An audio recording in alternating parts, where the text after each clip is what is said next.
جس کا علم ہر شے پر محیط ہے، جس کی رحمت ہر شے پر واسع ہے، میں اس ذات کی گواہی دیتا ہوں کہ اس کے سوا کوئی عبادت کے لائق نہیں، اس کا کوئی شریک و ساجھی نہیں، وہی توبہ کو قبول کرنے والا اور رحم کرنے والی ذات ہے۔ اور گواہی دیتا ہوں کہ محمد صلی اللہ علیہ وسلم اللہ کے بندے اور اس کے رسول ہیں، وہ رسول جنہیں اللہ تبارک و تعالیٰ نے ایک روشن چراغ بنا کر کے اپنی مخلوق کے لیے مبعوث فرمایا، تاکہ اللہ اپنی مخلوق کو ظلمات اور تاریکی سے نکال کر ہدایت اور نور کی طرف نکالے۔ اور فرمایا اللہ تعالیٰ نے وَاتَّقُوا يَوْمًا تُرْجَعُونَ فِيهِ إِلَى اللَّهِ، ڈرو اللہ تبارک و تعالیٰ سے، اس دن سے ڈرو۔ وَاتَّقُوا يَوْمًا، اس دن سے ڈرو جس دن کے اندر اللہ رب العالمین کے پاس پیش کیے جاؤ گے، پھر ہر نفس کو اللہ تبارک و تعالیٰ اس کے کیے کا حساب دے گا، اس کا بدلہ دے گا جو کچھ بھی وہ کرتا تھا، اور اس پر کوئی ظلم نہیں کیا جائے گا۔ میرے محترم دوستو، ہمارے رسول صلی اللہ علیہ وسلم اکثر اہل علم، اہل عقل اور خرد کے لیے نصیحت والا قصہ بیان کیا کرتے تھے، تاکہ ہماری امت اس قصے کو عبرت اور نصیحت کے طور پر لیں اور کسی نا امیدی کے شکار نہ ہو اور اللہ رب العالمین سے اپنا رشتہ مضبوط کر لیں۔ دوستو، انہی قصے میں سے ایک عظیم قصہ اللہ کے رسول صلی اللہ علیہ وسلم نے بیان فرمایا، صحیحین کی روایت ہے، حضرت سعید خدری رضی اللہ تعالی عنہ بیان کرتے ہیں کہ بے شک اللہ کے رسول صلی اللہ علیہ وسلم نے فرمایا کہ لوگو، تم سے پہلے کی قوم میں ایک شخص تھا جس نے 99 لوگوں کا قتل کیا تھا، 99 معصوم نفس کا قتل کیا تھا، اور یقیناً اچانک اس کو ایک خوف سی لاحق ہوتی ہے، گناہ کا جرم انہیں گھیر لیتا ہے اور انہیں محسوس ہونے لگتا ہے کہ یقیناً وہ کسی ہلاکت میں پھنس چکا ہے۔ چنانچہ وہ اپنے اس سرزمین کے ایک اچھے عالم سے سوال کرتا ہے کہ کیا ہمارے لیے کوئی توبہ کرنے کا راستہ، کوئی توبہ کرنے کی گنجائش ہے؟ تو وہ عالم، ایک راہب جو عبادت گزار ہوتا ہے لیکن اس کے پاس علم نہیں ہوتا ہے، کہتا ہے جاؤ اس عبادت گزار بندے کے پاس اور اس سے پوچھو، شاید وہ تمہیں کوئی راستہ بتائے۔ چنانچہ وہ شخص جاتا ہے اور اس سے کہتا ہے کہ بھائی اللہ کے بندے، مجھے بتاؤ، میں نے 99 شخص کو قتل کر دیا ہے، کیا میرے لیے کوئی توبہ کی راہ ہے؟ وہ جب سنتا ہے، سنتے ہی اس گناہ کو بہت ہی عظیم سمجھتا ہے، بھیانک سمجھتا ہے، اور اس پر حکم لگا دیتا ہے کہ نہیں۔ جیسے ہی نہیں کہتا ہے، فوراً اس کو بھی قتل کر دیتا ہے، اور اس طریقے سے وہ 100 قتل کر چکا ہوتا ہے۔ پھر اس کے بعد اپنے اس علاقے کے کسی دوسرے عالم سے پوچھتا ہے کیا اس کے لیے توبہ کی اب بھی کوئی راہ ہے؟ چنانچہ وہ عالم اس کو کہتا ہے کہ فلاں عابد کے پاس جاؤ جو عالم بھی ہے۔ چنانچہ وہ اس عالم اور عبادت گزار شخص کے پاس جاتا ہے اور پوچھتا ہے کیا اس کے لیے کوئی نکلنے کی راہ ہے، بچنے کی راہ ہے؟ جس جرم میں وہ پھنسا ہوا ہے، کیا اللہ رب العالمین اسے معاف کرے گا؟ کیا توبہ کی کوئی گنجائش ہے؟ چنانچہ وہ عالم کہتا ہے کہ تمہارے اور تمہارے گناہ کے بیچ، تمہارے توبہ کے بیچ کون ہے جو حائل ہو سکتا ہے؟ وَمَن يَحُولُ بَيْنَهُ وَبَيْنَ التَّوْبَةِ، ارے تمہارے اور تمہارے توبہ کے بیچ کون ہے جو حائل ہو سکتا ہے؟ جاؤ فلاں سرزمین کی طرف جہاں پر کچھ لوگ اللہ کی بندگی اور عبادت میں لگے ہوئے ہیں، ان کے ساتھ تم عبادت کرنے لگو۔ چنانچہ وہ چل پڑتا ہے اس زمین کی طرف جہاں عبادت گزار اور نیک لوگ ہوتے ہیں، لیکن آدھی راہ میں اسے موت آ پکڑ لیتی ہے، اور رحمت کے فرشتے اور عذاب کے فرشتے دونوں جھگڑنے لگتے ہیں کہ اس کے موت کے حقدار ہم ہیں زیادہ۔ اسی بیچ ایک دوسرا فرشتہ آدمی کی شکل میں ان فرشتوں کے پاس حاضر ہوتے ہیں اور ایک حکم اور فیصل اور جج کا کردار ادا کرتے ہوئے کہتے ہیں کہ اس زمین کو ناپو جہاں وہ جا رہا تھا، قیاس کرو، دو حصے میں زمین کو تقسیم کرو، جس زمین کی طرف وہ زیادہ قریب ہوگا وہ اس کا حقدار ہوگا. یعنی اگر وہ گناہ کے زمین سرزمین سے آ رہا تھا، اگر وہ قریب ادھر ہے تو وہ گناہگار شمار کیا جائے گا. لیکن اگر وہ نیک لوگوں کی طرف جا رہا تھا، اس سرزمین کی طرف اگر وہ قریب ہے تو اس کو نیکوکار شمار کیا جائے گا. چنانچہ فرشتوں نے زمین کو ناپا اور پایا کہ وہ اس سرزمین کی طرف زیادہ قریب تھا جدھر نیکوکار لوگ تھے، تو رحمت کے فرشتے نے اس کی موقع قبض کر لی. میرے دوستو، دوسری روایت میں ہے فَكَانَ إِلَى الْقَرْيَةِ الصَّالِحَةِ أَقْرَبَ بِشِبْرٍ فَجُعِلَ مِنْ أَهْلِهَا کہ وہ شخص اس نیک بستی کی طرف صرف ایک بالشت قریب تھا تو اس کو اس بستی والوں میں سے شمار کر لیا گیا. دوسری روایت میں ہے فَأَوْحَى اللَّهُ إِلَى هَذِهِ أَن تَبَاعَدِي وَإِلَى هَذِهِ أَن تَقَرَّبِي کہ اللہ نے یہ وحی کی اس زمین کی طرف جو بری زمین سرزمین کا حصہ تھا کہ جاؤ اور دور ہو جاؤ، اور اس سرزمین کو جو نیک سرزمین تھی کہ اور قریب ہو جاؤ، پھر اس سے معاف کر دیا گیا. میرے دوستو، اللہ کی تکبیر بیان کریں کہ اللہ بڑا عظیم ہے. مومنوں، اس قصے کے اندر اللہ رب العالمین سے توبہ کرنے والوں کے لیے ایک امید کی بڑا دروازہ کھلتا ہے. اور چاہے گناہ کتنا ہی عظیم ہو، کتنا ہی بڑا ہو، اللہ نے فرمایا ان رحمت اللہ قریب من المحسنین، بے شک اللہ تعالیٰ کی رحمت نیکوکاروں کے لیے بہت ہی قریب ہے. ورحمتی وسعت کل شیء، اللہ کی رحمت ہر شے پر واسع ہے. میرے دوستو، اللہ کا یہ بندہ اس سرزمین کے اندر، دنیا کے اندر فساد بچا رکھا تھا، ہر طرح کی گناہیں کر رکھا تھا، اپنی خواہشات کی تکمیل کے لیے، اپنے سینے کے اندر جلنے والے آگ کو بجھانے کے لیے، حقد اور کینے کو اور چاہت کو مٹانے کے لیے اس نے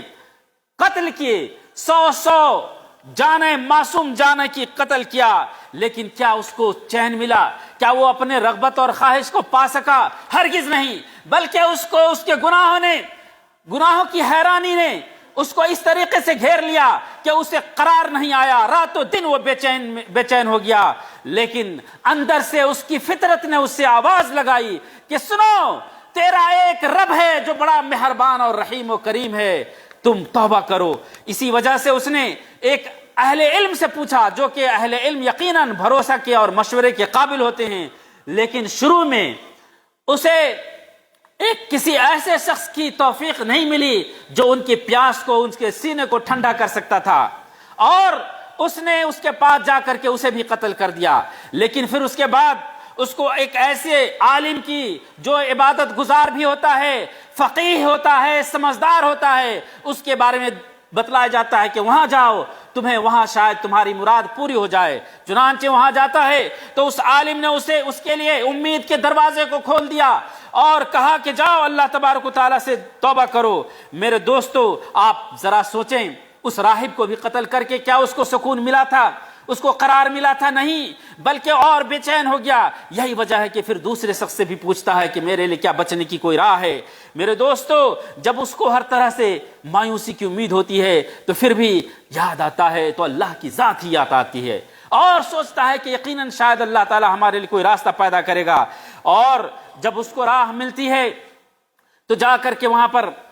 ان لوگوں کے ساتھ عبادت کرنے کا اور توبہ کا فیصلہ کر کے نکل چکا ہوتا ہے. یہی وجہ ہے کہ اللہ رب العالمین اس کے توبہ کو قبول کر لیا ہوتا ہے. صحیحین کی روایت ہے، نبی اکرم صلی اللہ علیہ وسلم فرماتے ہیں ان اللہ لا يقبض العلم انتزاعا ينتزعه من الناس. یعنی ہمارے لیے یہاں ایک درس ہے کہ اہل علم کا عابد پر، عبادت گزار پر فضل ہے. صرف عبادت گزار ہونا یہ کافی نہیں ہے، کیونکہ عبادت گزار نے گناہ کی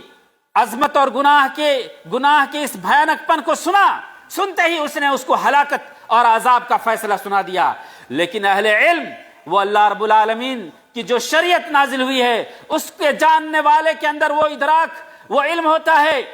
کہ معاملے کو سوچ کر اور سمجھ کر دلیل کی روشنی بتائی جائے. سب سے بڑا مسئلہ اس واقعے سے جو ہمارے لیے حاصل ہوتا ہے وہ یہ کہ بغیر علم کا ہم کسی کو بغیر دلیل کا فتویٰ نہ دیں. میرے دوستو، اہل علم کی اس میں فضیلت ہے، اور اللہ کے رسول صلی اللہ علیہ وسلم فرمایا ہے کہ اہل علم کو اس دنیا سے اللہ تعالیٰ اٹھا لے گا، اہل علم کو موت دے کر کے۔ جب یہ حالت ہوگی تو لوگ جاہلوں کو اپنا امام بنائیں گے اور پھر ان سے اپنا سوال اور فتویٰ پوچھیں گے اور وہ فتویٰ دیں گے، فضلوا واضلوا، خود بھی گمراہ ہوں گے اور دوسروں کو گمراہ کریں گے۔ مسلمانوں، ہم سب خطا کار ہیں، گنہگار ہیں، لیکن یہ کہوں گا کہ ہم اللہ کی رحمت سے پھر بھی نا امید نہیں ہوئے۔ فرمایا اللہ تعالیٰ نے وَمَن يَقْنُطْ مِن رَحْمَةِ رَبِّهِ إِلَّا الضَّالُّونَ، اللہ کی رحمت سے گمراہ لوگ ہی نا امید ہوتے ہیں۔ مسلمانوں، ہم سب گنہگار ہیں، خطا کار ہیں، لیکن مت بھولیں کہ اللہ بہت ہی شدید عذاب والا ہے، اور اللہ نے فرمایا ہے اعلموا ان اللہ شدید العقاب وان اللہ غفور الرحیم۔ ہاں، اللہ تبارک و تعالی بڑا غفور الرحیم ہے، تو سن لو اللہ بہت ہی شدید عذاب کا بھی مالک ہے۔ آپ آج دنیا میں کسی کو جب نصیحت کرنے لگیں فوراً اس کا دل دماغ جاتا ہے کہ ارے اللہ تو بڑا مہربان ہے، ہماری گناہ معاف کر دے گا، تو ان کو اللہ نے فرمایا ان یتبعون الا الظن وانہم الا یخرصون، یہ بس اپنے گمان کی اور اٹکل پچو لگاتے ہیں، یعنی گمان کر رہے ہیں کہ اللہ رحم کر دے گا۔ ایسی بات نہیں ہے، گناہ میں یہ سب سوچ کر کے پڑے رہنا کہ اللہ رحم کرے گا ہی نہیں، بلکہ اللہ تبارک و تعالیٰ کو رحیم و کریم جانو، یہ سوچ کر کے کہ اللہ سے میں توبہ کرتا ہوں۔ میرے دوستو، آپ اس قصے کے اندر ذرا غور کریں۔ 100 معصوم جانوں کے قتل کرنے والا شخص جب اس نے توبہ کا ارادہ کیا تو اپنے اس مقصد کو پا لیا، اپنے رب کو رحیم و کریم پایا۔ تو اللہ تبارک و تعالیٰ کی ہم حمد بیان کرتے ہیں جو ہمارا رب فرما رکھا ہے قل یا عبادی الذین اسرفوا علی انفسہم لا تقنطوا من رحمت اللہ، کہہ دیجئے نبی کریم صلی اللہ علیہ وسلم سے، اے میرے بندوں سے کہہ دیجئے کہ لوگوں جنہوں نے اپنے جانوں پر بے شمار گناہ کر رکھا ہے، ظلم کر رکھا ہے، مت نا امید ہو اللہ تعالیٰ کی رحمت سے۔ بے شک اللہ تعالیٰ ہر گناہ کو معاف کرتا ہے، وہ بڑا ہی غفور الرحیم ہے، اور وہ ذات جس نے اپنے اوپر رحمت کو لازم کر رکھا ہے۔ لیکن یہ بھی سوچنی ہے کہ جو آدمی بد کرداری کرتا ہے لیکن اپنی اصلاح کرتا ہے، اللہ تعالیٰ کو غفور الرحیم سمجھتا ہے اور توبہ کرتا ہے، تو اللہ رب العالمین اس کے لیے یقیناً غفور الرحیم ہے۔ مسلمانوں، ہم سب سے تقصیر اور گناہیں ہوتی ہیں، اور ہمیں اسی وقت یہ خوف کھانی چاہیے کہ اللہ شدید عذاب والا ہے۔ جیسے ہی ہم کسی گناہ میں واقع ہوں تو فوراً اللہ تبارک و تعالیٰ سے توبہ کریں اور امید کریں۔ اللہ نے فرمایا والذین اذا فعلوا فاحشۃ او ظلموا انفسهم ذکروا اللہ، کہ وہ میرے بندے کچھ ایسے بھی ہیں کہ جب کوئی ظلم کرتے ہیں، کوئی بدکاری کرتے ہیں اور اپنے نفس پر کوئی گناہ کا ارتکاب کرتے ہیں تو اللہ کو یاد کرتے ہیں، فاستغفروا لذنوبہم، اور ان کی صفت یہ ہوتی ہے کہ اللہ رب العالمین کی بارگاہ میں پناہ چاہتے ہیں، گناہ کی معافی طلب کرتے ہیں۔ وَمَن يَغْفِرُ الذُّنُوبَ إِلَّا اللَّهُ، اللہ کے سوا کون ہے جو گناہ معاف کرتا ہے؟ وَلَمْ يُصِرُّوا عَلَى مَا فَعَلُوا وَهُمْ يَعْلَمُونَ، لیکن اس بندے کی خوبی یہ ہوتی ہے کہ جس گناہ میں وہ ملوث ہوتے ہیں وہ اس پر مصر نہیں ہوتے ہیں، توبہ کرتے ہیں، توبہ کے بعد وہ نکلتے ہیں گناہ سے جیسے بھیڑیے اور شیر سے بھاگتا ہے ڈر سے، اور پھر اس گناہ کی طرف نہیں لوٹتے ہیں۔ یہ معنی ہے وَلَمْ يُصِرُّوا، پھر اس پر وہ مصر نہیں رہتے ہیں جو کیے رہتے ہیں۔ میرے دوستو، اس کے بارے میں اللہ نے فرمایا اولئک جزاؤہم مغفرۃ من ربہم وجنات تجری من تحتہا الانہار، ایسے ہی لوگوں کے لیے مغفرت ہے، اللہ کی طرف سے بڑا بدلہ ہے، ایسے جنت کی جس کے نیچے سے رحمت نہریں جاری ہے۔ اللہ تعالیٰ نے حدیث قدسی میں فرمایا یا عبادی یا ابن آدم انک ما دعوتنی ورجوتنی غفرت لک، اے ابن آدم تو نے تو مجھ سے امید ہی نہیں کی، تو نے تو مجھ سے دعا ہی نہیں کیا کہ تو میرے پاس آسمان بھر کر کے آسمان چھو رہا ہوتا تمہارا گناہ اور تم مجھ سے مغفرت طلب کرتے، ولا ابالی، اور میں کوئی پرواہ نہیں کرتا۔ اے آدم کے بیٹے، اگر تو میرے پاس زمین بھر کے گناہ کر کے لے آتے اور تو مجھ سے اپنے گناہ کی معافی طلب کرتا، فَأَتَيْتُكَ، تو میں تمہارے پاس آتا بِقُرَابِ الْأَرْضِ مَغْفِرَةً، میں زمین بھر کر تمہارے گناہوں کی بخشش عطا کر دیتا۔ میرے دوستو، ہمارے لیے اس قصے کے اندر نصیحت ہے کہ ہم بدخو اور بدکار لوگوں کی صحبت سے بچیں اور ایسی جگہوں سے بچیں جہاں پر لہو لعب، تماشا، کھیل، ڈھول باجے، ناچ گانے کی جگہیں ہیں۔ آج بڑے افسوس کی بات ہے کہ لوگ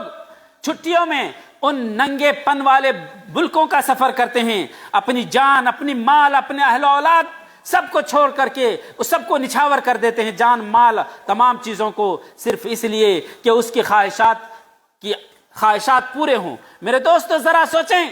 کہ جنہیں اللہ تعالیٰ نے ایسے ملکوں سے جہاں پر ہر طرح کی گندگیاں اور فحاشیت اور گناہ کے مواقع پائے جاتے ہیں، ان ملکوں سے اللہ نے عافیت دیا ہے کہ ایک نیک وکار ملک میں رہیں، اس سرزمین کو چھوڑ کر گناہ کے سرزمین کی طرف کس طریقے سے سفر کرتے ہیں۔ ایسے لوگوں کے لیے بڑا ہی تعجب ہے۔ مومنوں، اس قصے میں یقیناً اللہ تبارک و تعالیٰ کے رحمت، رحیم و کریم ہونے کی دلیل ہے۔ اور بندہ جب کوئی خیر کا کام کرتا ہے تو یقیناً اللہ تبارک و تعالیٰ اس کو تو نیکیاں عطا کرتا ہی ہے، لیکن گناہ گار جب اللہ تبارک و تعالیٰ سے توبہ کرتا ہے تو اس کی توبہ کو قبول فرماتا ہے۔ دیکھیے اس شخص کو کس طریقے سے، کتنا بڑا عظیم گناہ کیا تھا، جب اس نے توبہ کیا تو اللہ تعالیٰ کی رحمت کس طرح سے پہنچتی ہے کہ فرشتے جھگڑا کرنے لگتے ہیں اس کی موت کی قبض کرنے کے لیے۔ میرے دوستو، اس قصے کے اندر اہل علم اور علماء کے لیے کا یہ عنوان ہے کہ لوگ آج اس بات کے حاجت مند ہیں کہ اس دنیا میں عالموں کی قدر کی جائے اور علماء پیدا کیے جائیں۔ اور میرے دوستو، ایسے ہی ضرورت ہے لوگوں کو آج عالم اور علماء کی، جیسے کہ کھانے پینے کی ضرورت ہوتی ہے، اور سچے خیر خواہ لوگوں کی سب سے زیادہ ضرورت ہے جو صحیح نصیحت کر سکے اور دلیل کی روشنی میں کر سکے۔ اس قصے میں یہ دلیل ہے کہ ان عالموں کے لیے، دعات کے لیے، خطبہ کے لیے کہ جب لوگ نا امیدی کے شکار ہوں اور وہ سمجھ رہے ہوں کہ ہم ہلاک ہونے والے ہیں، تو ان خطباؤں کے لیے یہ دلیل ہے کہ وہ امید کے دروازے کو کھولیں لوگوں کو۔ میرے محترم دوستو، اللہ تعالیٰ نے فرمایا وَإِذَا سَأَلَكَ عِبَادِي عَنِّي فَإِنِّي قَرِيبٌ، جب میرا بندہ مجھ سے پوچھے میں کہاں ہوں تو بولیے کہ میں قریب ہوں، اجیب دعوت الداعی اذا دعان، جب بھی پکارنے والا مجھے پکارتا ہے میں اس کی پکار کو قبول کرتا ہوں۔ میرے دوستو، اللہ تعالیٰ کو اپنا غفور رحیم سمجھے اور ہر گناہوں سے توبہ کریں، اللہ ہمیں معاف کرے گا، آمین۔